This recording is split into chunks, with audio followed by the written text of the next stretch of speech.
சிவபெருமானுக்கு தும்பை பூ, தும்பை மலர் மிகவும் விருப்பமானதாக கருதப்படுவதற்கான தும்பை பூவின் புனிதத்தன்மை.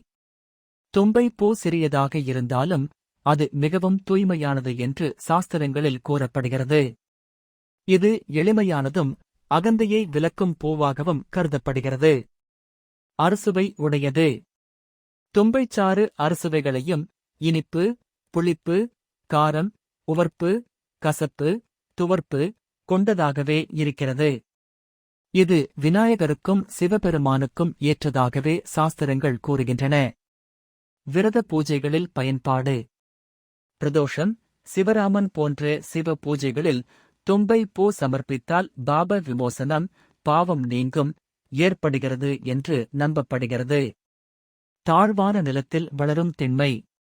தும்பை செடி அயலிலும் சோம்பல் நிலைகளிலும் தானாக வளரும். இது தானாக வளரும் இயற்கை பூ என்று கருதப்படுகிறது.